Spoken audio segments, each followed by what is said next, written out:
In the world of professional wrestling, silence is the rarest commodity. We are used to the crash of bodies, the roar of pyrotechnics, and the screaming of thousands. But sometimes, the most deafening moment is the one that makes no sound at all. Sometimes a story doesn't begin with a bell, it begins with a void. Tonight, we aren't talking about a match. We aren't talking about a championship belt or a win-loss record. We are talking about the moment the lights went out and the air left the room. We are talking about the night she came back, not as the hero they remembered, and not as the villain they feared. She returned as something else entirely, something darker. No theme song played, no Titantron graphic flashed her name, just a red glow, bleeding into the darkness, and a realization that rippled through 20,000 people at once. This is the story of a resurrection that shocked the world, not because of what she did, but because of what she had become. The arena was already agitated. The main event had just ended in a controversial disqualification, and the crowd was restless, their energy scattered and angry. You know that specific sound a wrestling crowd makes when they feel cheated? It's a low, buzzing hum of irritation. That was the baseline. The champion stood in the center of the ring, holding a microphone, ready to launch into a tired defense of her actions. She took a breath to speak, but the microphone cut out. At first, everyone assumed it was a technical glitch, as the champion tapped the mic, annoyed, rolling her eyes at the sound guys. But then the house lights flickered. Once, twice, and then total darkness. This wasn't the darkness of a commercial break. This was the heavy, suffocating blackness of a power failure. The buzzing of the crowd didn't stop immediately. It shifted. Confusion rippled through the aisles. You could see the pale light of cell phone screens turning on, thousands of tiny fireflies trying to understand the void. But then, the temperature seemed to drop. A low, synthesized drone began to play over the speakers. It wasn't music. It was a frequency, vibrating the seats, vibrating the chests of everyone in the front row. The champion in the ring stopped moving. In the darkness, her body language shifted from arrogance to genuine uncertainty. The stickman figure of the referee slowly backed away toward the ropes, sensing a shift in the atmosphere that wasn't on the script. The air grew thick, heavy with an anticipation that felt dangerous. The silence of the void had swallowed the anger of the crowd, replacing it with a singular, collective heartbeat. They were waiting for a ghost. It started as a haze near the entrance ramp. Not a spotlight, but a fog. Thick, curling smoke began to pour out from behind the curtain, but it wasn't the usual gray mist. It was illuminated from below by a deep, blood-red light. The color was aggressive, almost violent against the pitch black of the arena. And then, from within that red fog, a figure stepped forward. She didn't run. She didn't pose. She simply walked. Her pace was terrifyingly slow, a deliberate march that ignored the urgency of live television. She wore black leather that seemed to absorb the little light available, tattered and worn, a stark contrast to the polished, sequined gear of the current roster. Her head was down, hair hanging like a curtain over her face. The camera operators, usually so frantic to get the shot, seemed hesitant to zoom in. The crowd didn't cheer immediately, and this is the part that history often forgets. The initial reaction wasn't a pop, it was a gasp. It was a sharp intake of breath from 20,000 throats. They were trying to process the visual data. Was this a new character? An invader? And then she stopped halfway down the ramp and slowly lifted her head. The Jumbotron caught her eyes, lined in heavy, chaotic dark makeup. Recognition hit the arena like a physical wave. The noise started low, a rumble of disbelief before exploding into a deafening roar of realization. But even the cheer was different. It wasn't the happy welcome of a returning favorite. It was the frantic, shocked, screaming of people witnessing a ghost walking among the living. And just as the noise peaked, the pyro exploded behind her, not fireworks, but a wall of concussive fire that signaled the old version of her was dead. To understand the magnitude of this moment, we have to look away from the ring and step behind the curtain, into the nerve center of the show, the gorilla position. Usually this area is a hub of controlled chaos, producers' timing segments, writers whispering last-minute changes to the talent. But in this moment, the chaos was entirely uncontrolled. The script for the night lay on the table, ignored. According to the run sheet, the show was supposed to end with the champion celebrating. This return was a secret so tightly kept that even the people running the cameras didn't know it was happening. When the lights went out, the lead producer was screaming into his headset, demanding to know who cut the power. When the red light hit, the screaming stopped. There is a unique kind of panic that happens in live production when the script is thrown out the window. It's a mix of terror and exhilaration. You could see the younger writers scrambling, checking their phones, trying to see if this was a shoot or a work. But the veterans, the old producers with gray in their beards, they just watched the monitors. They saw the way she walked. They saw the lack of branding, the lack of corporate polish. They realized before anyone else that this wasn't just a return. This was a paradigm shift. One producer simply took his headset off and set it on the desk, realizing that his cues were useless now. The show was no longer under their control. It belonged to her. The atmosphere backstage shifted from production to witness. They were no longer directing a TV show. They were watching a natural disaster unfold in real time, helpless to stop the tide. Down the hall in the locker room, the reaction was even more complex. The roster is a family, but it's a competitive, dysfunctional one. When a legend returns, the air gets sucked out of the room for the current stars. They know that screen time is a zero-sum game. If she is back, someone else is losing their spot. The young up-and-comers huddled around the monitor, eyes wide. To them, she was a myth, a tape they studied in performance centers. Seeing her walk through the red mist was like seeing a god descend. They felt awe. But the veterans, the women who had shared the ring with her years ago, felt something else. They felt a chill. They noticed the changes in her gait. They saw the darkness in the presentation and realized this wasn't a nostalgia run. She wasn't here to sell t-shirts and wave to the kids. One wrestler, a top contender who had been waiting for her title shot for months, sat quietly in the corner, taping her wrists. She stopped as the roar of the crowd bled through the locker room walls. She didn't look at the screen. She just listened. She knew that sound. It was the sound of the hierarchy crumbling. The mood in the room wasn't joyous celebration. It was the tense, heavy atmosphere of soldiers realizing the war has just changed fronts. Jealousy mixed with respect, and fear mixed with ambition. The locker room realized that the bar had just been raised, but the ceiling had also been lowered on them. She was back to take everything. The comfortable ecosystem they had built in her absence was about to be burned to the ground. While the physical arena was locked in a trance of shock, the digital world was suffering a meltdown. In the modern era, a wrestling return doesn't just happen in a ring. It happens on millions of screens simultaneously. The moment the red lights hit, the timeline froze. Day is a rare phenomenon in social media, the collective pause. For 3 seconds, nobody typed. Everybody watched.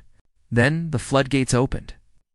The trending topics shifted instantly. Political news, sports scores, celebrity gossip, all of it was swept away by her name. But the conversation wasn't the usual excitement. It was confusion. Fans were screenshotting her face, zooming in on the dark makeup, the unkempt hair. Why does she look like that? Is she a heel? She looks dangerous? The analysis was instant and forensic. People were dissecting the psychology of a walk that hadn't even finished yet. YouTube channels that cover wrestling were frantically going live, abandoning their planned scripts. The thumbnail images were being changed in real time to blurry screenshots of the red mist. The sheer volume of traffic caused streaming services to buffer. It was a digital stampede. What made this viral moment unique was the tone of the comments.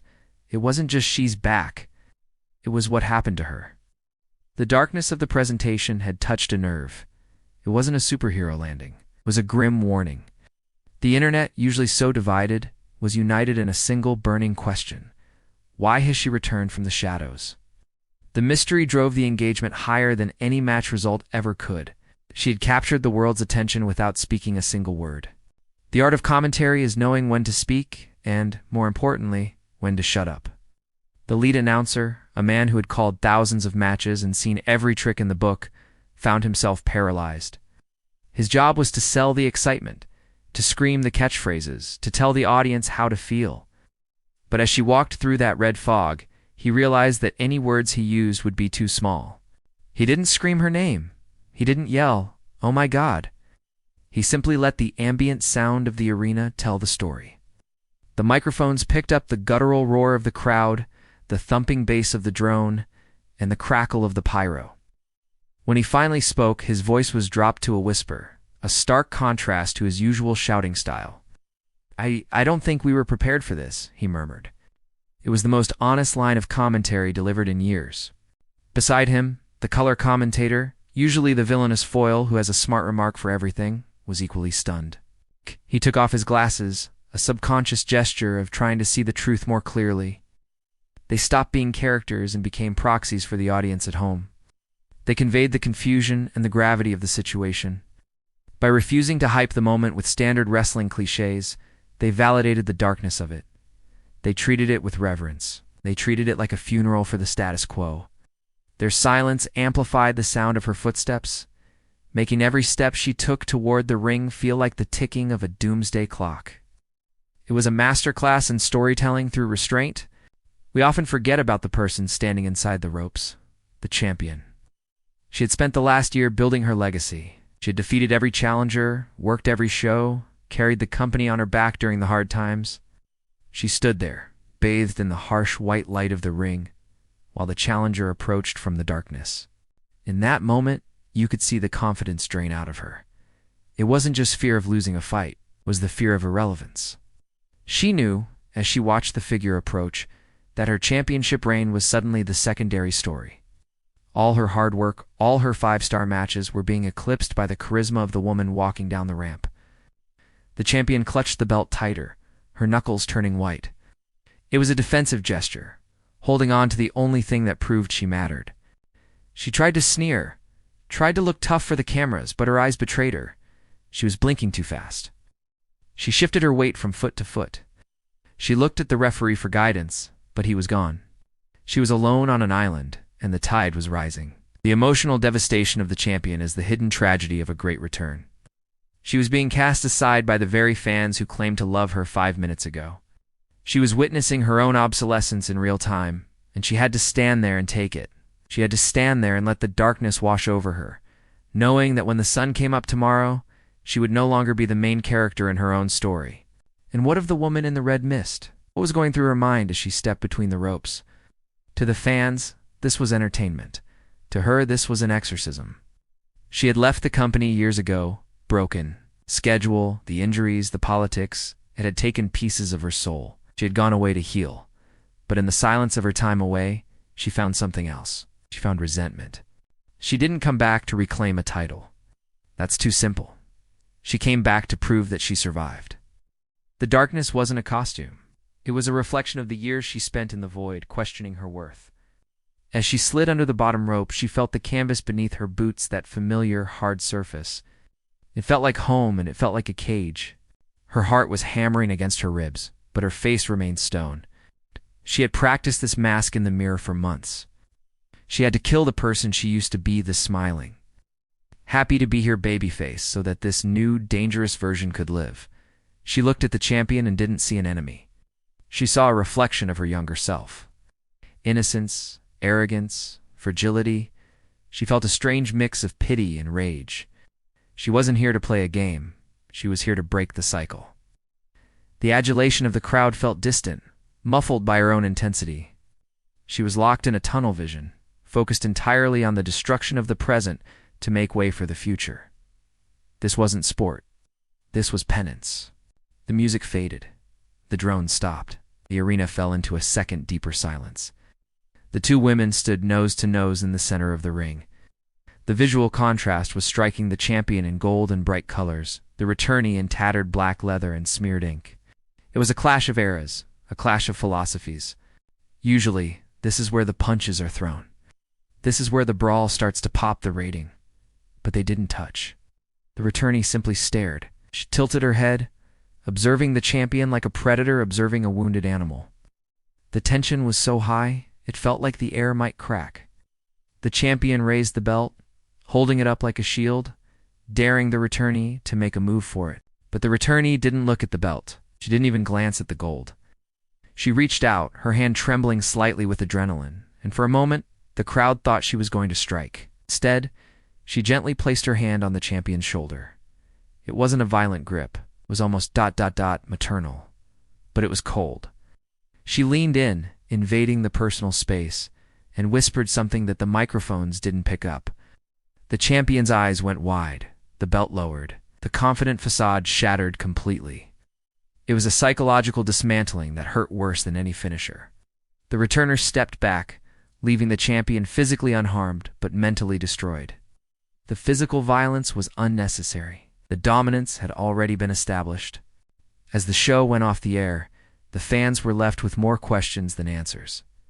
They wanted a match. They got a mystery. They wanted a fight. They got a funeral. The twist wasn't in a physical turn or a shocking attack. The twist was in the motivation.